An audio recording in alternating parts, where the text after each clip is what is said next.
Have you ever questioned what it really means to live at the threshold? To seek balance between faith and doubt, between the sacred and the world that mostly isn't paying attention? This is the hidden threshold, a space for the lived, evolving practice, a place where the sacred and the ordinary keep meeting and neither one stays the same. Rooted in pagan and magical tradition, but open to anyone who's ever tried to live what they believe. I'm Veyrin Vale, and I'm glad you're here. Let's begin. I'm in the same place as always. Same old mic, house is quiet, just like every other week before I hit record. On the surface, everything looks exactly like it always does. But this one's different, because this is the last episode. I just want to get that out there from the start. It feels right to be as plain about it as I've been about everything else here. This is the end of the hidden threshold. After this, there will be no more episodes. The purpose of this is not to explain why or talk about what's next, or even to make this episode into a trip down memory lane. That's not what this space has ever been for. Instead, I want to settle into something that's been on my mind ever since I decided this would be the last one. I'm not the same person ending this show as the one who started it. I mean that in a literal way, not in the everyone grows sense that's so easy to toss around. If I sat across from who I was during episode 1, I don't think I'd totally recognize him, and I doubt he'd recognize me.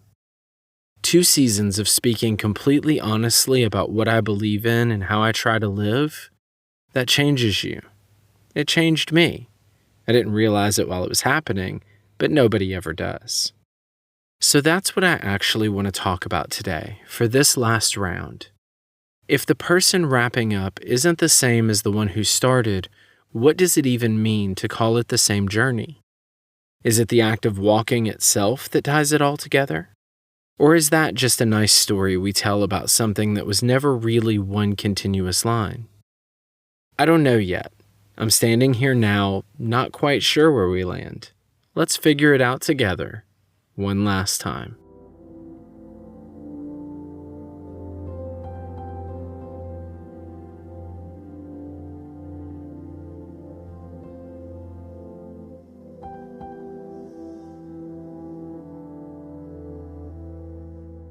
If you go all the way back to the first episode, you'll hear someone talk about a thinning, a steady wearing down, where things that used to feel solid start to lose their shape and don't carry the same weight anymore. He was tired of people saying you only get clarity by picking a side, loudly, publicly, and never budging. But also tired of the supposed freedom people pitched as chaos, which never really led to anything good. It just turned into more noise and knee-jerk reactions. In between those two, he carved out a space for himself. Not a concrete answer, but a place to stand that didn't mean planting himself at the edge. That's the heart of what the show was, honestly. A liminal space, a threshold. It was just someone figuring out, step by step, how to stand in the middle without tipping over to either side. If you met him now, would you even recognize him? I'm not convinced I would. Here's what I think he didn't understand back then. Most of what he called the threshold was actually in his own head. It was philosophical, a mindset, a way of seeing things, something you worked out quietly and maintained by paying close attention. It wasn't exactly wrong, but it was only provisional, something he couldn't see at the start, because no one who's just starting out really knows what their practice will ask of them. It turns out you can't just think your way into a threshold. You have to live there, with your full self, with everything you do out in the open. Season 2 forced that threshold out of his thoughts and into real life. A pentacle worn next to the skin, objects carried or marked and used in circles, actions visible to people who never bother to ask what you believe, boundaries set with real people, a blade and a deck you physically pick up. That's the specific shift. Back then, standing at the threshold was mostly a headspace, a habit of resisting simple answers. 2 seasons in, it's clear the threshold was never just somewhere to think about. You have to actually live there, with real consequences, in front of people, even if they never realize what they're witnessing. He understood the space. He just didn't know yet that the space would eventually need a body.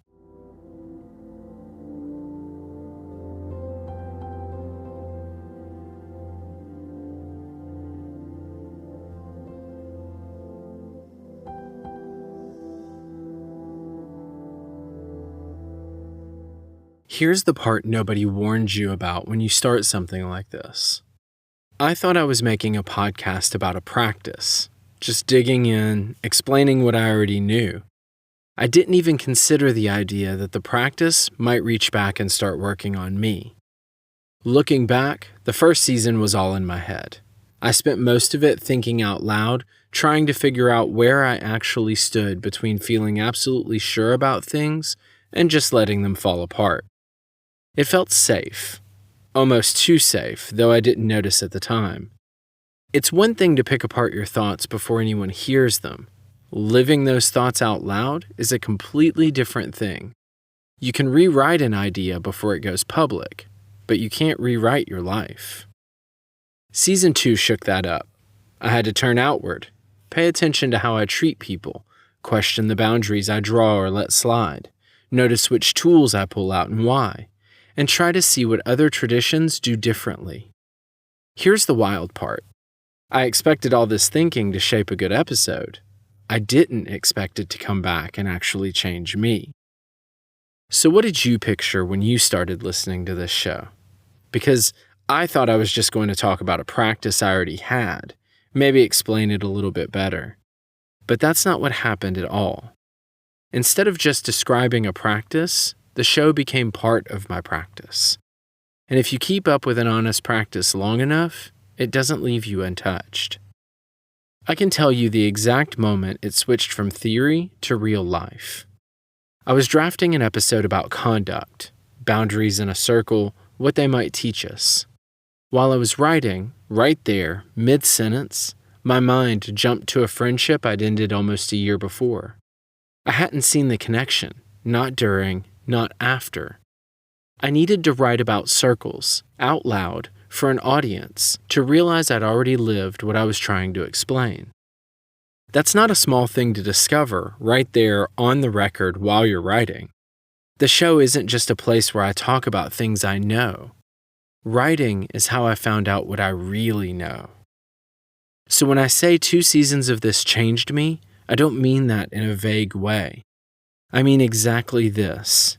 Spending 2 seasons examining a practice out loud, in public, changes both you and the practice.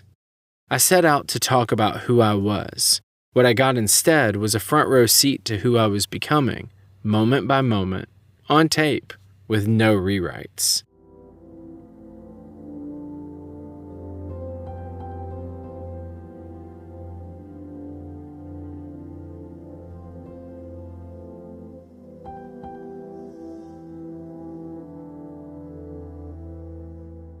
Now, in full transparency and honesty, I'm not who I used to be.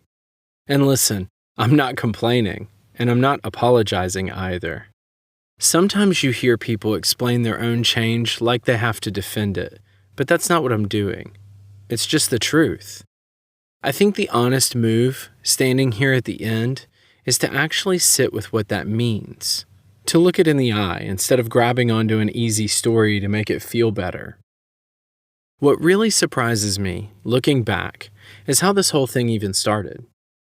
Episode 1, the whole show, was an argument against hardening up, against picking a side and refusing to budge, against that lockdown kind of certainty that shuts everything else out.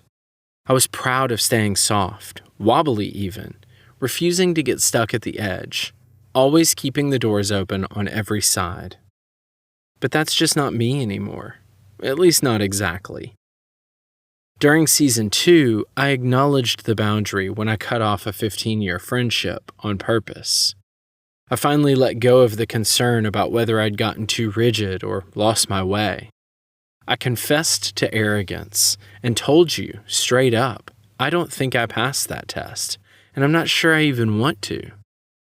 I've gotten good at holding boundaries, saying no, closing doors, stuff the old me would have called hardening. And yeah, he would have been nervous about it. He'd think this was exactly what he was trying to avoid. Maybe he was right. Honestly, I'm not sure. But I can't just wave away the discomfort by pretending there's still some unchanged, true version of me underneath, holding the whole thing together. If there is, I haven't found him, and believe me, I've looked. So here's what I keep returning to, and there's nothing particularly neat about it. If nothing about you had to stay the same to make all this matter, then what was the point of the walk? Maybe the point was never about staying who I was. Maybe I built this on an assumption I never actually said, that a real practice should leave you recognizable, just more articulate or sharpened around the edges. But what if that was never the point? What if it's about becoming someone else, not just staying put?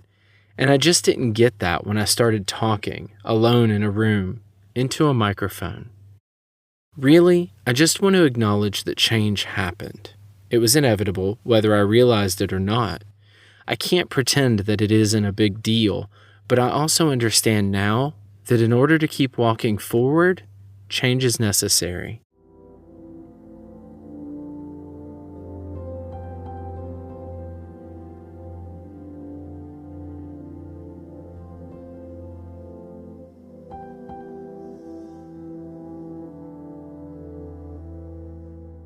So if I'm not the same person anymore, what's left that makes this still walking, rather than just something else with the same old boots, trying to pass itself off as a continuation? I've thought about this a lot these past few weeks, and here's where I've landed, for whatever that's worth.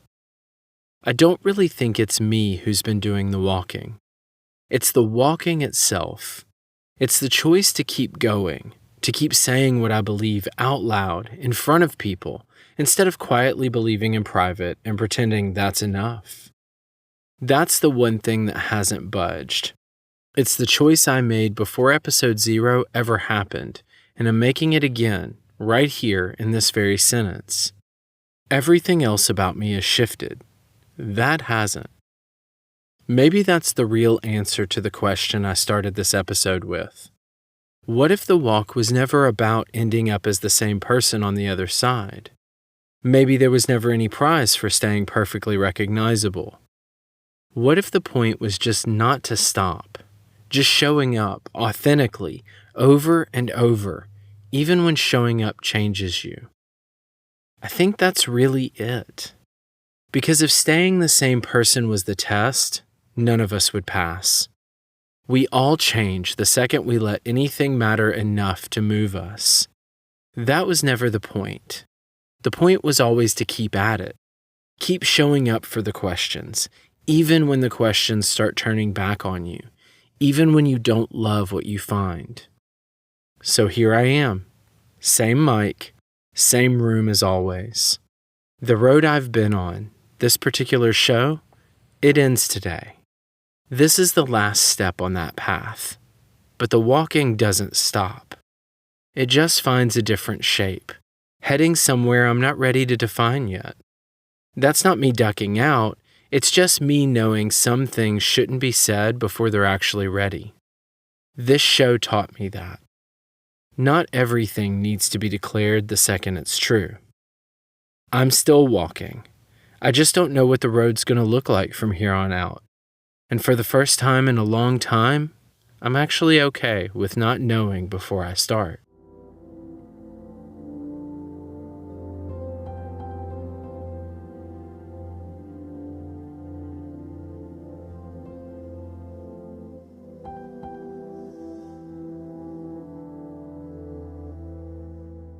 There's this greenway path near my house. I've walked parts of it at different times. Tonight, if I felt like it, I could walk it again after I finish recording this. The thing is, I have no idea who'd really be walking it now. It wouldn't be the me from 2 seasons ago when this podcast started. Definitely not the me from a year ago, right before our friendship ended. And you know what? It's not even the exact person who was here an hour ago, before I began writing this. Just speaking some of this out loud shifted something inside me. I can feel it, even if I can't describe it exactly. That's what I keep coming back to, wrapping this up. The person who started walking isn't the one walking now. Not even close, if I'm really honest and don't go easy on myself. Yet the walking never stopped. Both of those things are true at once, and for a long time, I thought they couldn't be. I don't think it's a contradiction anymore. I actually had it backwards.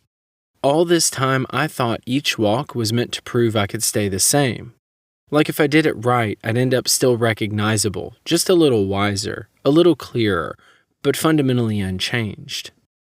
But nothing real stays the same underneath it all. Not if you're actually doing your work, not just talking about it from a safe place. It turns out walking was never about arriving whole and untouched. It was just about not stopping.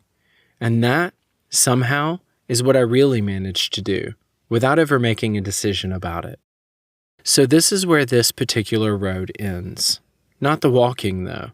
Just this road, this show, this way of showing up week after week for 2 seasons to whoever's been tuning in. And let me just say that I appreciate every single one of you. I can't tell you where the next road leads, because honestly, I don't know it all myself. Not yet. And even the bits I do know, I don't think they belong here, with this voice, on this show. That's not an ending that I have an explanation for. It's just true. Here's what I do know. I'm still walking. I don't recognize exactly who's doing it anymore, and I've stopped needing to. The road changes. The walking doesn't.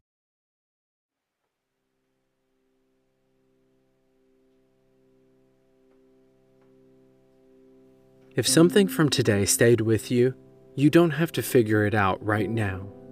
Let it sit and do what it does. That's usually where the good stuff happens anyway. You can also find writing from this same place, shorter pieces on Substack and longer ones on Medium. There are links in the show notes. I'm Veyrin Vale, and this has been The Hidden Threshold, part of the Obscure Meridian family of projects. Thanks for being here.